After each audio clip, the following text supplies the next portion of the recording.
देखिए, कोरोना महामारी के बीच तौकते तूफान ने भारत में दस्तक दे दी है। चक्रवाती तूफान तौकते की वजह से दिल्ली समेत कई राज्यों का मौसम भी बदल गया है। मुंबई और केरल में बारिश हो रही है। इसका असर महाराष्ट्र के अलावा गुजरात और गोवा तक नजर आ रहा है। मौसम विभाग ने तूफान को लेकर चेतावनी भी जारी की है। आज रात से ये तूफान शक्तिशाली रूप ले सकता है। आपको बता दें, कल से 19 मई तक तूफान की वजह से केरल, कर्नाटक, तमिलनाडु, गुजरात और महाराष्ट्र के तटीय इलाकों में तेज हवाओं के साथ भारी बारिश का अलर्ट भी जारी किया गया है। लगातार ये 4 तस्वीरें हम आप तक पहुंचा रहे हैं। आपको बता दें, कोची, कोझिकोड, कोट्टयम और मुंबई, जहां तौकते तूफान का असर साफ तौर पर नजर आ रहा है। साथ ही दिल्ली एनसीआर में भी मौसम का मिजाज बदला है और इसकी वजह ये तूफान ही है। आपको बता दें, म्यांमार से इसकी उत्पत्ति हुई है, इसलिए इसका नाम तौकते तूफान रखा गया है। 53 टीमें तैनात की गई हैं एनडीआरएफ की, ताकि इलाकों पर पैनी नजर बनाई जा सके। बार बार एबीपी न्यूज भी आपसे यही अपील कर रहा है कि वो इलाके जो समुद्र से लगे हुए हैं, आप वहां ना जाएं, अपने आप को बेहद सुरक्षित रखें।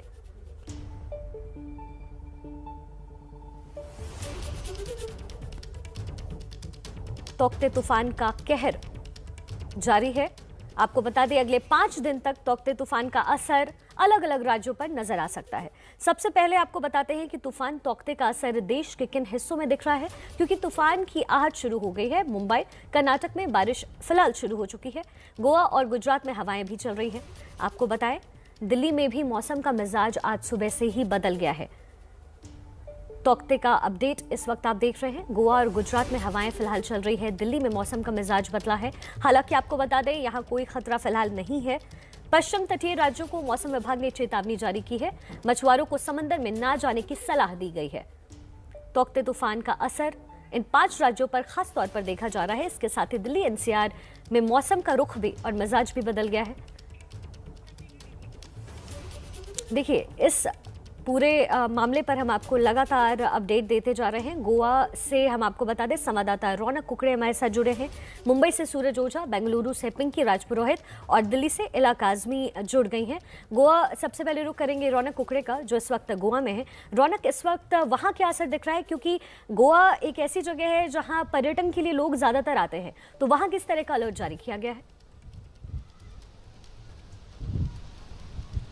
जी देखिए, गोवा में कल देर रात से ही रुक रुक कर बारिश जो है यहाँ पर देखने को मिल रही है। इसके अलावा अगर बात करें तो सुबह से तेज़ हवाएं जो है यहाँ पर गोवा में देखने को मिल रही है। आपको तस्वीरें दिखा दूं, मैं इस वक्त गोवा के डोना पावला बीच पर हूँ और यहाँ पर आप देख सकते हैं कि समुद्र में काफ़ी तेज़ यहाँ पर हवाएं जो है वो देखने को मिल रही है। और कुल मिलाकर एनडीआरएफ की गोवा में इस चक्रवाती तूफान को देखते हुए 2 एनडीआरएफ की टीम जो है यहाँ पर तैनात की है। इसके अलावा जो मच्छीमारी करने के लिए समुद्र में जो मछुआरे जाते हैं, आपको हम यहाँ पे रोकेंगे, अपडेट आपसे लेंगे। इस वक्त हमारे साथ मौसम वैज्ञानिक महेश कलावत जुड़ गए हैं। महेश, बहुत बहुत स्वागत आपका एबीपी न्यूज पर। इस वक्त तूफान को लेकर के क्या अपडेट और क्या जानकारी है, और आप जो हमारे दर्शक हैं उनको क्या इस वक्त सलाह दे रहे हैं, किन इलाकों से बचना चाहिए?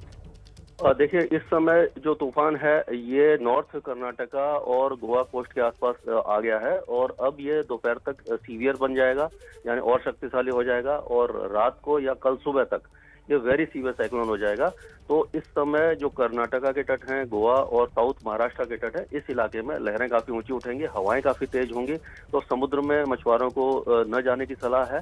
हालांकि बारिश जो है वो कर्नाटका के कोस्ट, गोवा और महाराष्ट्र के कोस्ट पर बढ़ेगी और आज शाम तक मुंबई और उसके आसपास भी बारिश की गतिविधियां बढ़ जाएंगी और कल अच्छी बारिश होने के चांसेस है। तो ये जो साइक्लोन है ये गुजरात की तरफ जा रहा है, लेकिन ये तट से थोड़ा सा दूर है, यानी कि 200-250 किलोमीटर दूर है। इसलिए तट पर खतरा तो है, लेकिन इतना ज्यादा खतरा नहीं, तो डायरेक्ट हिट अभी फिलहाल नहीं होने वाला ये महाराष्ट्र या कर्नाटका कोस्ट पर। महेश जी, एक और सवाल ये है, चूंकि ये कुछ लंबा खिंच सकता है, ऐसी जानकारी हम तक पहुंच रही है, तो ये दरमियान इस तूफान के खत्म होने का वो वक्त क्या रहेगा, ताकि लोग अलर्ट पे रहें? देखिए, ये जो जैसे वेरी सीवियर साइक्लोन हो जाएगा, इस समय वर्टिकल विंड शीयर कम है तो और सी सरफेस टेम्परेचर ज्यादा है, तो अगर समुद्र में तापमान ज्यादा होता है तो इसको शक्तिशाली होने का मौका मिलता है और मॉइस्चर मिलता रहता है। तो ये 18 तारीख के सुबह के आसपास हमें लग रहा है कि ये गुजरात के पश्चिमी तटों पर हो सकता है कि पोरबंदर, जूनागढ़ या द्वारिका उसके आसपास हिट करेगा सुबह के समय। अगर ये, क्योंकि अभी इतना जल्दी इतना एग्जैक्ट बताना मुश्किल है, जी। तो अगर ये थोड़ा सा पश्चिम में जाता है तो ये कराची के आसपास पहुंचेगा, ये 18 तारीख की दोपहर तक। तो मतलब कि आप कह सकते हैं कि महाराष्ट्र कोस्ट को 18 तारीख तक खतरा है, और उसके बाद 17 से 18 और 19 तारीख तक गुजरात के तटों को खतरा है, और 18 तारीख की शाम से खतरा खत्म हो जाएगा, मतलब कि ये अंदर चला जाएगा, और जब ये लैंडफॉल करता है तो उसके बाद डिसअपेट होता है, बहुत जल्दी कमजोर पड़ जाता है, क्योंकि जो नमी समुद्र से मिल रही होती है वो बंद हो जाती है। तो फिर ये राजस्थान में और सेंट्रल पाकिस्तान में भारी बारिश दे सकता है, जैसे जोधपुर, जैसलमेर, बाड़मेर इलाके में 19 तारीख को। महेश जी, अभी तो इस तूफान का असर काफी कम नजर आ रहा है, लेकिन जानकारी ये मिल रही है कि आज रात से ये तूफान और प्रचंड रूप ले लेगा। ऐसे में किन चीजों का खास ख्याल रखें जो लोग उन इलाकों में रहते हैं? देखिए, क्योंकि बारिश बढ़ जाएगी, अभी हवाओं की रफ्तार भी बढ़ेगी, लेकिन क्योंकि जैसे डायरेक्ट लैंडफॉल नहीं कर रहा, जहां पर लैंडफॉल करता है वहां पर ही ज्यादा खतरा होता है, तो ये समुद्र में ही रहेगा। लेकिन जैसे गोवा हो गया और महाराष्ट्र के जो अभी रत्नागिरी, सिंधुदुर्ग, रायगढ़, और धीरे धीरे ये ऊपर की तरफ मुंबई की तरफ आएगा ये 16 या 17 तारीख के आसपास। तो इन सारे इलाकों में क्योंकि तेज हवाएं रहेंगी और बारिश भी काफी ज्यादा रहेगी, इसलिए थोड़ा सा खतरा है। तो लोग थोड़ी सावधानी बरतें, मतलब समुद्र के किनारे के आसपास न जाएं, और जो क्या होता है कि जब तेज हवाएं चलती हैं तो जो लूज आर्टिकल है इधर उधर उड़ते हैं, तो उससे थोड़ा सा सावधानी बरतें और बाहर न निकलें। मतलब जरूरी है तभी निकलें, क्योंकि इस समय बारिश होगी या ट्रैफिक जाम में फंस जाएंगे। और क्योंकि लेकिन खतरा ये गुजरात के तटों को ज्यादा है, तो इनको मतलब जो महाराष्ट्र के तटों पर है, गोवा में है, इनको ज्यादा घबराने वाली बात नहीं है, केवल प्रिकॉशन लेना ही जरूरी है। जी, बहुत शुक्रिया महेश पलावत जी, एबीपी न्यूज के साथ जुड़ने के लिए और दर्शकों तक ये जानकारी पहुंचाने के लिए। अब आपको वापस हम रिपोर्टर्स के पास लेकर चलते हैं जो ग्राउंड जीरो पर मौजूद हैं। रौनक हमारे साथ गोवा से जुड़े हैं, जो लगातार जानकारी पहुंचा रहे थे। रौनक, आप कुछ तस्वीरें वहां पे दिखा रहे थे।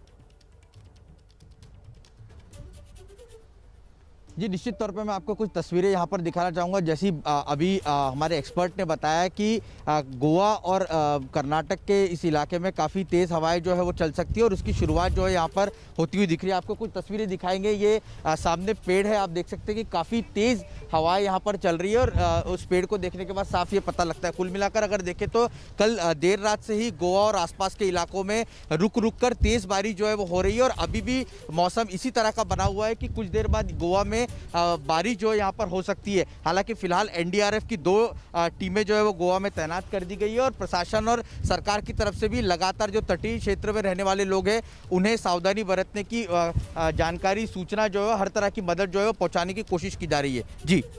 जी रौनक, तो लगातार गोवा से रौनक की तस्वीरें दिखा रहे हैं। साथ ही एबीपी न्यूज़ आपको सचेत कर रहा है बार बार कि अगर आप उन इलाकों में हैं तो अपना खास ख्याल रखें। मुंबई से सूरज ओझा जुड़ गए हैं। सूरज, वहां से क्या तस्वीरें सामने आ रही है? क्योंकि मुंबई में जब भी ऐसे चक्रवाती तूफान आते हैं तो वहां असर काफी ज्यादा नजर आता है।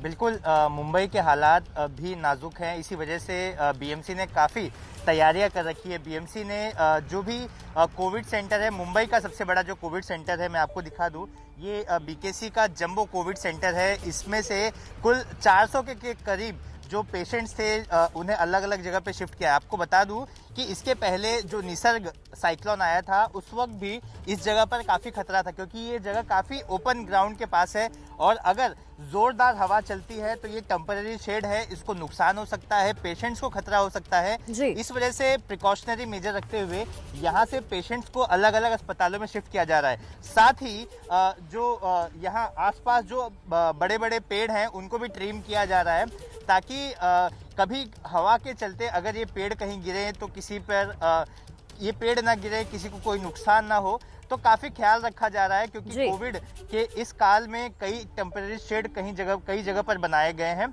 और इससे हवा के चलते कहीं कोई बड़ा एक्सीडेंट ना हो, दुर्घटना ना हो, हर चीज़ का ध्यान रखा गया है। जी, तो सूरज लगातार आपको वैक्सीनेशन सेंटर मुंबई के बाहर से तस्वीरें दिखा रहे हैं, चूंकि तूफान जो है वो अपना प्रचंड रूप लेता जा रहा है। ऐसे में वहां उन सेंटर्स पे भी खासा ख्याल रखा गया। आपको बेंगलुरु लेकर चलते हैं।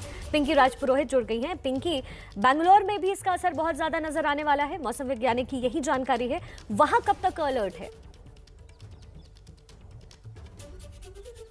शिखा, आपको बता दूं कि बेंगलुरु क्योंकि इनर डिस्ट्रिक्ट आता है, इसलिए यहाँ पर इसका असर इतना नहीं देखने को मिले। लेकिन हालांकि कर्नाटका के जो कोस्टल रीजन्स है, जहाँ तक हम बात अगर मैंगलोर और उत्तर कन्नड़ा की करें, वहाँ पर सबसे ज़्यादा जो है इसका इम्पैक्ट देखने को मिलेगा इस वक्त, क्योंकि साइक्लोन जो है वो फिलहाल नॉर्थ कर्नाटका और गोवा के नज़दीक दिखाई दे रहा है। और साफ तौर पर जो वेरावल है, वहाँ से 1000 किलोमीटर की दूरी पर इस वक्त ये साइक्लोन मौजूद है। और फिलहाल ये साइक्लोन जो है वो सीवियर साइक्लोन में तब्दील हो चुका है, यानी जो हवा की गति होगी वो करीब 130 किलोमीटर तक पहुंच सकती है।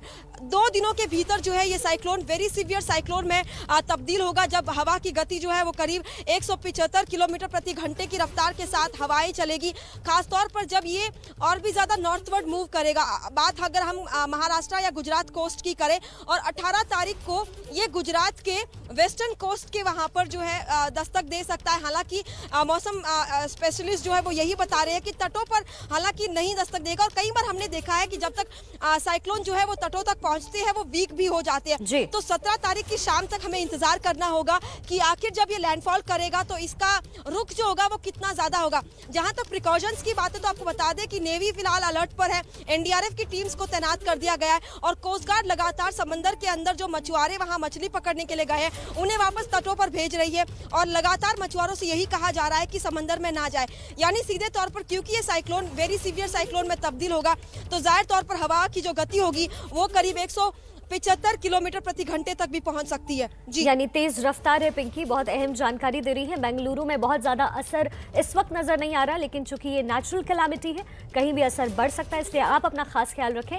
दिल्ली रुक करते हैं, इला काज़मी हमारे साथ जुड़ रही हैं। इला, मौसम का मिजाज दिल्ली में बदला है, कहीं ना कहीं दिल्ली वालों के लिए राहत भरी खबर है, लेकिन चूंकि ये मामला पूरा तूफान का है तो कहीं ना कहीं डर तो जरूर है।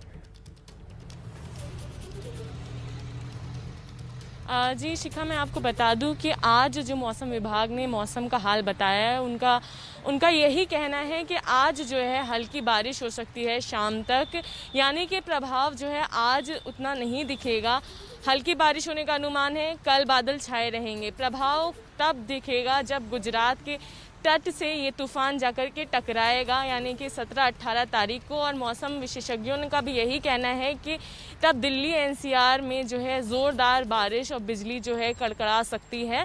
और 17 तारीख से लेकर 20 तारीख तक ये जो है सिलसिला वो जारी रहने वाला है। फिलहाल अगर आज हम मौसम की बात करें तो बादल जो है आज सुबह से छाए हुए थे, ठंडी हवाएं भी चल रही थी। इस समय मैं इंडिया गेट के बाहर मौजूद हूँ। आज का जो अधिकतम तापमान है वो 39 डिग्री जो है वो अनुमान लगाया गया है मौसम विभाग के अनुसार। और जो है यहाँ पर आप देख सकते हैं जो सूरज है वो अभी थोड़ा थोड़ा निकलना शुरू हो रहा है, बादल फिर भी छाए हुए नजर आ रहे हैं। तो आज शाम तक हल्की बारिश होनी है। वहीं दिल्ली से सटे इलाकों में भी इसका असर दिखेगा, नोएडा में भी बारिश होगी और गाजियाबाद में भी बारिश होगी। और 17 तारीख से इसका असर जो है दिल्ली एनसीआर में पूरा प्रभाव सामने आएगा। जब तट से गुजरात के ये साइक्लोन टकराएगा तब तेज बारिश हो सकती है। ठीक है, बहुत बहुत शुक्रिया इस तमाम जानकारी के लिए। लगातार रिपोर्टर्स ग्राउंड जीरो से हम तक खबरें पहुंचा रहे हैं। ताज़ा अपडेट अब एबीपी न्यूज़ पर देखते रहेंगे। आपको बता दें, तौकते तूफान का जो कहर है वो 5 दिनों तक जारी रहने वाला है। अब तौकते तूफान को लेकर राहुल गांधी ने एक ट्वीट किया है। राहुल ने लिखा है कि केरल, महाराष्ट्र, गोवा, तमिलनाडु, गुजरात और कर्नाटक में साइक्लोन अलर्ट जारी किया गया है। चक्रवात तौकते पहले से ही कई इलाकों में भारी बारिश की वजह बन रहा है। राहुल गांधी का ये ताज़ा तरीन ट्वीट आगे लिखते हैं, मैं कांग्रेस कार्यकर्ताओं से अपील करता हूं कि जरूरतमंद लोगों को हर संभव मदद दें। इसके साथ ही उन्होंने आगे लिखा, कृपया आप सुरक्षित रहें। तौकते तूफान का कहर लगातार 5 दिनों के लिए तौकते तूफान अपना असर दिखाएगा।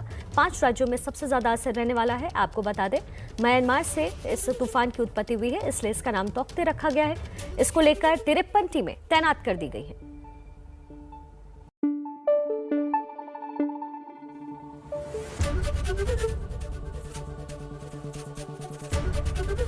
एबीपी न्यूज आपको रखे आगे।